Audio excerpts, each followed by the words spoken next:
couldn't see the screen. And I'm not, TBH, this is basically live videos because I'm not doing editing right now. Quality's not super good, like it's a work in progress.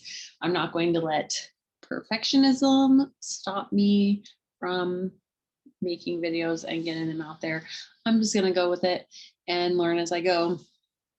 And hopefully I'll get better at all of this. Making several videos today, catching up. It's a little bit of a difficult time of year for me. So I'm just taking things as they come, going with the flow, etc. But today I'm going to make a class about 3 pathways to happiness. But first I'm going to talk about myself, why I'm doing this. Maybe eventually I won't reiterate that on every single video, but right now people may not know. My name is Trina Summers. I am a self-development coach in the PBT Institute community. That's post-betrayal transformation. And I'm certified through PBT and also through Transformation Academy, where I have life coach, goal success coach, life purpose, and happiness training. So I'm going to talk about happiness today. I like to start every class with, I give these classes in the community, then I come to YouTube and do my same content here in the community. I talk, I give the classes live, and there are potentially other people on the class. If not, it's recorded and available to them. But if people are live on the class, they potentially can, do question answer. And within the community, I'm also available for one-on-one coaching, and I'm a self-development coach within the community. Everybody in the community is trained on the post-betrayal transformation aspect, and then everyone has their own specialty. Each coach has their own specialty in what they coach in, and mine is self-development because that's something I am passionate about. And I like to start each class with a win of the week.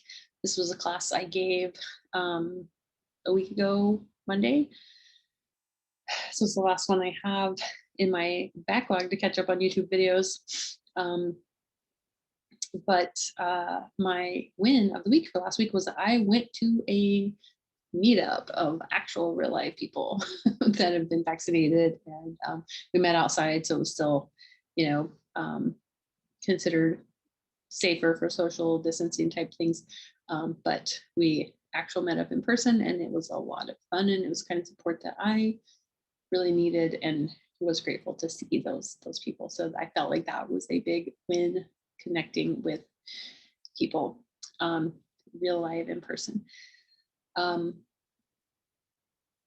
So 3 pathways to happiness.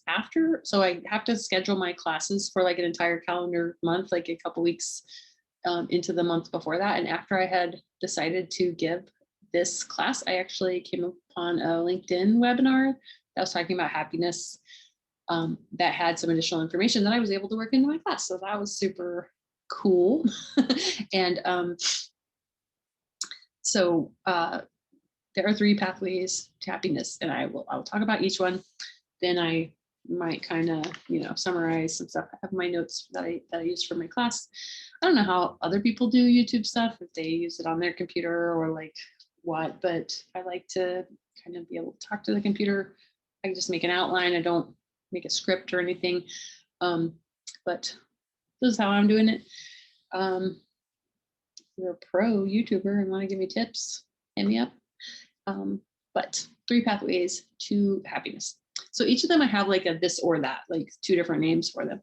The first one is enjoyment, or the pleasant life. And this is the category that our material needs fall into, and it's mostly external things: money, power, pleasure, fame. These things only increase happiness to a point. And once we have our needs met with them, they don't really increase it more.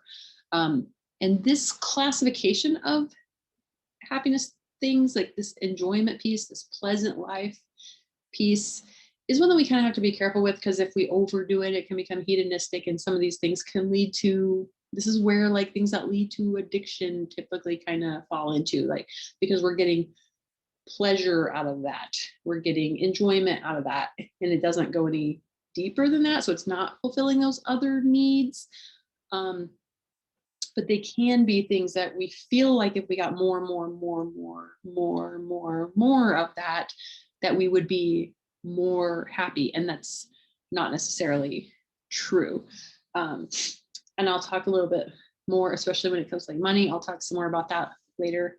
But these are physical things, and these can be some really good things. Like enjoyment can be a really good place to get happiness. Enjoying, of that first black cup of coffee in the morning is like one of my big enjoyment things. Curling up in a warm fuzzy blanket, which it's like 100 degrees outside today, so I don't want to do that, but maybe a nice cool shower would be something I would enjoy today. A nice cool sparkling water is something that I will enjoy today. Yes, that is enjoyment. It's not necessarily, like, it does give me happiness in one aspect, but it's only one aspect. And so there are two more. The second one is satisfaction, or the good life. And this is things like feeling like you're in the flow. This is where we're starting to get in touch with our authentic self in this realm. Like, this is good stuff. And it's mostly centered around our self. It's more like internal things. My previous video that I did was talking about your self-love language. And a lot of that is stuff that would fall into this satisfaction bucket. Good stuff that you direct at yourself. This is filling your own tank. So this is good stuff. Being in flow, feeling good, satisfaction, or the good life. Number 3 type is purpose, or the meaningful life. And for me, that's coming and doing things like this. It's contributing to other people. It's coaching in the community, helping people who are going through something that I've been through. The good life, the satisfaction piece, is me healing and feeling better myself. The purpose and meaningful life piece is me helping other people. So it's the next level of that internal, but now we're taking a good internal flow, authenticity, and we're using it to help others. We're directing it outward. And some of the areas that would fall into this is faith, family, friendship, and work. Your work may not be meaningful, but if your work is meaningful, it can contribute to your purpose and meaningful life section of happiness. It might just be satisfying work. That's okay too. But according to the experts, which is not me, but people that actually, the people who study positive psychology, say that faith, family, friendship, and work are some of the areas that will most contribute to the meaningful life one. So kind of as an aside to this, we've all heard money doesn't buy happiness. But something I learned from the gentleman, and his name is Arthur Brooks. You can Google him and Google Arthur Brooks happiness, and you'll get these articles that he's written that are, and I saw him speaking on his webinar. What he said that I found to be really, like, blew my mind was that money doesn't buy happiness. Money doesn't make you happy, but it can lower unhappiness. And this is the mind-blowing part to me. Happiness is not the opposite of unhappiness. They don't even register in the same part of the brain. Like, happiness is over here. Oh, I don't literally know where, but like where happiness lights up your brain and where unhappiness lights up your brain, it's not it's not one part of your brain being on or off. It's two separate parts of your brain. It's not like on is happy, off is unhappy. They're two separate things, which might explain why sometimes you can be happy and unhappy at the same time, right? Like, have you ever felt that? You know, you go to a funeral and there's a funny story about the beloved past person and you find yourself laughing, but you're also sad at the same time. Like, it's, you know, this is why. So,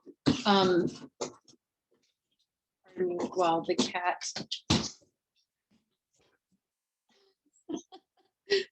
is scratching.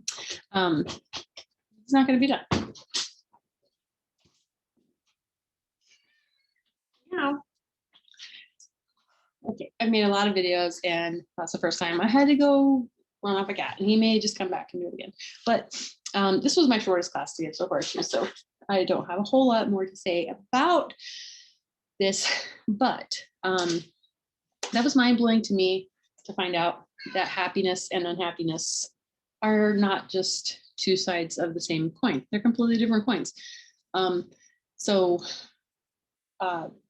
Money, especially if you don't have it, lack of money can make you very unhappy. So increased money can reduce your unhappiness, but more money doesn't necessarily make you more happy, especially once you're past a certain need of having, or past a certain point of having your needs met. So that was what I learned from Arthur Brooks. And he also suggested to use these three kinds of happiness, enjoyment, satisfaction, and purpose, kind of like macronutrients. Now, y'all may know I'm a bright line eater. I'm not a, like, I think keto are the folks who do the macros. Like, they count X number of grams of protein and X number of grams of carbs. That's not how I do it. I have one grain, one fruit, and one protein for breakfast, for instance. And that, you know, so, but if my one grain is my enjoyment, my fruit is my satisfaction, and my protein is my purpose, like, I need one serving of each of those at my meal to have a balanced meal. So one dose of enjoyment, one dose of satisfaction, one dose of purpose. And who you are may influence which of those things you need or want more of. But I think that the key point I want to drive home here is that everybody needs all three. And if you're only getting one kind of happiness in your life, like, you're going to be out of balance and you're going to feel like something's missing because you are missing those two other segments. And they could all come from the same thing. Like I mentioned, work, like, you could have work that you enjoy and it could be satisfying and it could be meaningful. You could get all three of those things from your work. Or you could really enjoy your work, but not really find it satisfying or meaningful. You know, like, it could just be something that you enjoy, but it doesn't really go any deeper than that. And so in that case, you need to get your satisfaction and your purpose from something else. You know, you can have relationships that are really purposeful, but maybe they're not that enjoyable or satisfying. Yeah, words. I've been talking for a couple hours because I've been making videos, but that's no excuse. Just kidding. But so it's important to, you know, to understand that you need to check all of those boxes in some areas of your life, but everything doesn't have to check every box. And it's okay for something to just check one or two of those boxes. And but when it does, you need to be sure that you're getting the other things from somewhere else. And yeah, to something like to one person, what enjoyment means to them and how that looks maybe one thing, and to someone else it might look different. So don't ever presuppose like that you know how much of any of those things somebody else has either, because you might look at their life and be like, they don't have anything enjoyable in their life. Like, they don't have any fun, blah, blah, blah. There may be something completely different that you don't know about, that's their source of enjoyment. So don't assume to know, even someone who's very close to you, but maybe start a conversation with them. Hey, where do you find yourself having enjoyment in life? Is there a way that we could do something together that would, boost that for you or something?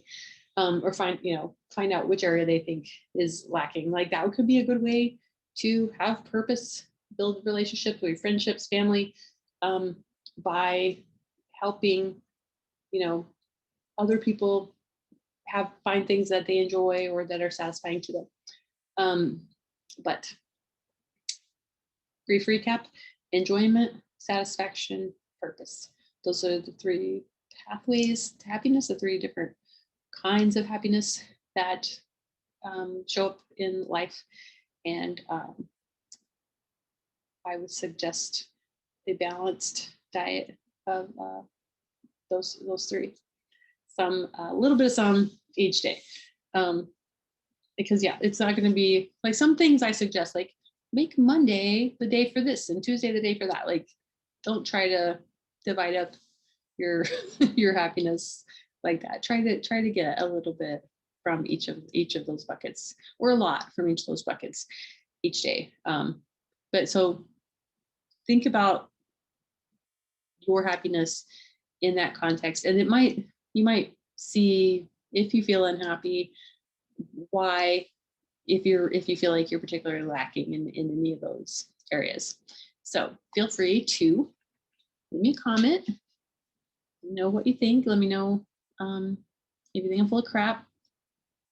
I don't think I am. It's my best effort not to be, and to show up and be authentic, and to, like, I'm usually talking about things that have helped me, is why I think that they will help other people, but we're all different. So that might not be the case. Something that's very impactful and helpful to me might just, not be helpful, but it shouldn't ever be harmful. So it can't hurt to subscribe to my channel and find out what I say next. Actually, the next class will be about desire, getting in touch with and tapping into your desires and making sure that they're really your authentic desires. So tune in to my next video, which will not be filmed 5 minutes after this one. And but feel free to leave me a comment. Let me know what you think. I will post a link to the PBT Institute in the description of this video in case you are curious and want to learn more. There's a quiz you can take there to find out if you suffer from post-betrayal syndrome. You might be surprised. It doesn't have to have been something that happened just recently. It doesn't have to be like a marital, romantic betrayal. If you're interested, check that out. There's also Dr. Debbie's podcast, From Betrayal to Breakthrough, is linked and there on the website. So that's where I'm trying to do my good work right now. And appreciate your time. And I will see you soon. Have a good day.